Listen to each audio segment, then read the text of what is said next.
Здравствуйте, дорогие друзья! Я рада вас приветствовать на моем канале. Сегодня в данном видео я показываю, как я делаю очень быстрый и самый, наверное, бюджетный крем, который есть в моем арсенале. Это крем на швейцарской меренге, или же мокрое безе он по-другому называется. Крем, который в принципе состоит всего из двух ингредиентов плюс лимонная кислота.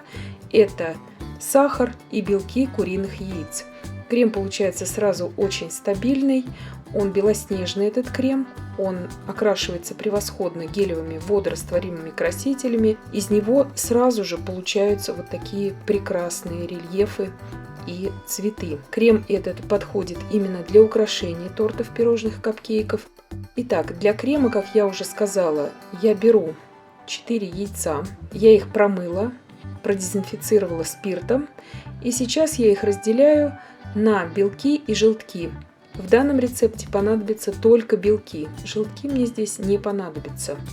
Вся посуда, в которой мы будем готовить этот крем, должна быть полностью обезжирена, так как малейшее попадание жира в белок препятствует его взбиванию. Здесь у меня получилось 114 грамм белка, 114-120 обычно получается. Я беру 228 грамм сахара, 8 грамм ванильного сахара и 220 грамм обычного сахара. И также 1/4 чайной ложки лимонной кислоты. Сейчас я немного взбиваю эту массу, буквально здесь полминуты, чтобы просто разошелся сахар в белках. И ставлю всю эту конструкцию на водяную баню. И взбиваю еще примерно минут 5-6. Все это зависит от мощности вашего миксера, от толщины стенок посуды, в которой вы работаете, и от температуры нагрева именно в кастрюле.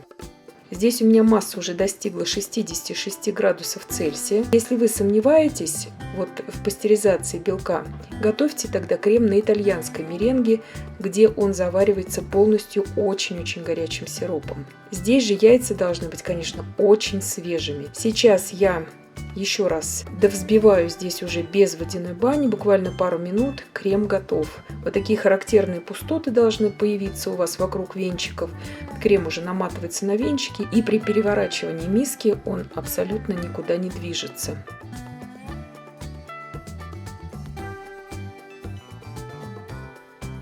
Я сразу же раскладываю по мискам этот крем, и миски я сейчас накрываю пищевой пленкой, потому что крем этот, именно мокрое безе, очень быстро заветривается, и это его такая особенность.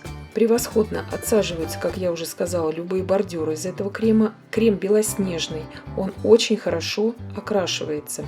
Для этого крема вы также можете использовать пастеризованные жидкие белки. Это очень удобно, у кого есть доступ к таким белкам, и кто сомневается, чтобы не было никаких бактерий в белках, используйте просто пастеризованные белки, либо же просто берите этот крем, чтобы потренироваться делать из него уже цветы.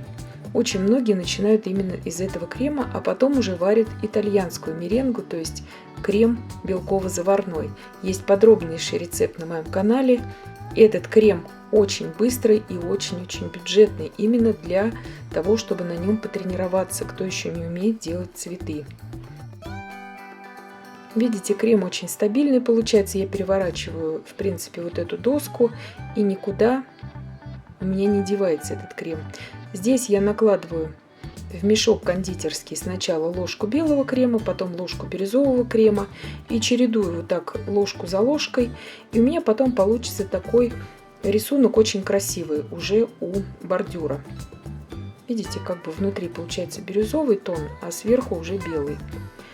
И таким образом можно сделать также безе, то есть можно отсадить это на уже пергамент и сушить в духовке часа 2 при температуре 80-85 градусов Цельсия, смотря по вашей духовке. Подробный мастер-класс именно по приготовлению безе на швейцарской меренге есть на моем канале. Проходите по ссылке, я ее оставлю в описании, и смотрите.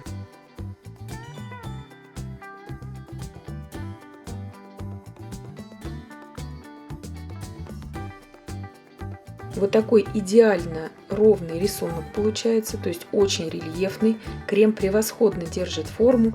Кремом также можно выравнивать торты. Но кто боится именно бактерий, советую всем брать крем именно на итальянской меренге. Здесь вот показываю на скорую руку, как делается хризантема. Насадка кондитерская, здесь у меня номер 80 хризантема. То есть также прекрасно можно делать цветы.